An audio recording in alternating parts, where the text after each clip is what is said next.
शेष बॉले हारिबा match जितिला Gujarat टाइटान्स। DC बनाम जीटी रोमांचकर मैच रे गुजरात टाइटान्स आईपीएल 2026 सीजन रे निजर प्रथम विजय हासिल करिछि डीसी विपक्ष रे। फल रे पॉइंट टेबल रे जीटी नंबर 6 को आसीथिबा बेले डीसी नंबर 4 रे ही रहिछि। डीसी बनाम जीटी मैच रो सारांश जानिबा पूर्वरु भिडियोटी को गोटे लाइक एवं चैनल को सब्सक्राइब करबा को जम्मा भूलिबेनी। आईपीएल 2026 14तम मैच डीसी बनाम जीटी मध्य रे खेला जायथिला, जहा दिल्ली रो अरुण जेटली स्टेडियम रे अनुष्ठित होइथिला। डीसी रो अधिनायक अक्षर पटेल टॉस जीति प्रथमे बॉलिंग करिबार निष्पत्ति नेइथिले। जीटी रो ओपनिंग रे सुमन गिल एवं साई सुदर्शन पड़िया को ओह्लाइथिले। तेबे तृतीय ओवर रे ही साई सुदर्शन तांको विकेट हराइथिले। से मात्र 12 रन करी मुकेश कुमार को हाथरू बोल्ड होइथिले। नंबर 3 रे जॉस बटलर सुमन गिल को जोग देइथिले। जीटी पावर प्ले रे 68 रन स्कोर करथिला। तेबे बटलर 37 बॉल निज अर्धशतक सह 52 रन करी 8 ओवर कुलदीप यादव को द्वारा बोल्ड होइथिले। तृतीय विकेट पाई वाशिंगटन सुंदर आसीथिले बैटिंग करबाको।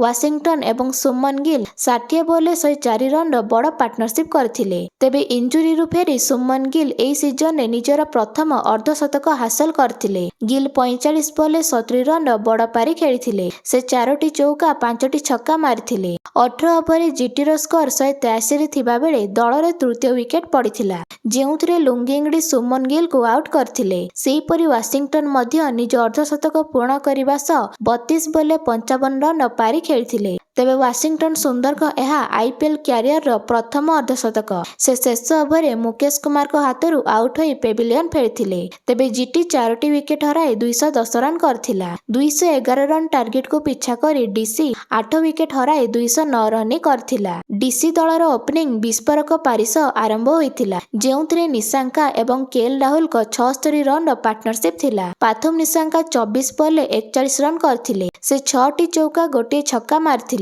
निशांका 9 ओवर प्रसिद्ध कृष्ण को हाथरू आउट होइथिले, किंतु अन्यपटे राहुल अटकी नथिले। से 17 ओवर जाए रही दल को विजय आशा देउथिले। केएल राहुल 52 बॉल 92 रन बड़ धुआंधार पारी खेलिथिले, जेउथिरे 11टी चौका 4टी छक्का शामिल थिला। तेबे 10 ओवर लगातार 2टी विकेट चटकाइथिले जीटी रो स्पिनर राशिद खान। से मिडिल ऑर्डर नीतीश राणा को 5 विकेट आउट करबा सह समीर रिजवी को खाता खोलिबा को देइ नथिले। परे डेविड मिलर जोग देइथिले केएल राहुल को। मात्र 10टी बॉल खेलिबा परे से पड़िया छाड़ी पळाइथिले।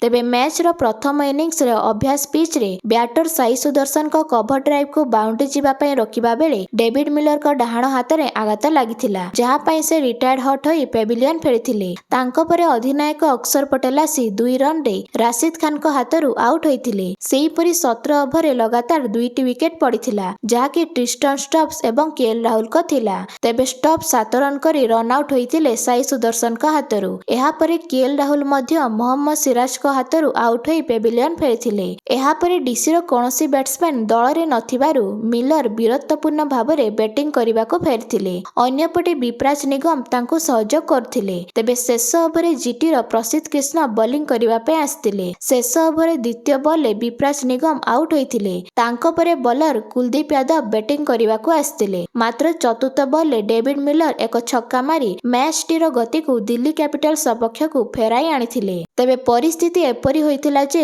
विजय सुनिश्चित करबा पई दिल्ली को शेष 2टी बॉल मात्र 2 रन आवश्यक थिला, किंतु प्रसिद्ध कृष्ण एक धीर शॉर्ट बॉल पकाइथिले, जहाको डेविड मिलर मुकाबिला करबा को जाई wicket keeper Jos Buttler Kuldeep Yadav को रन आउट करबा पई एक थ्रो करथिले, जहा फल रे कुलदीप यादव आउट हेबा सह जीटी मैच रे 1 रन रे विजय हासिल करथिला। तेबे राशिद खान 17 रन दे 3टी विकेट नै मैच विजयी स्पेल पई प्लेयर ऑफ द मैच विवेचित होइथिले। तेबे आपण मानकु एही रोमांचकर मैच टी किपरि लागिला ता निज निज मंतव्य दे जणांतु।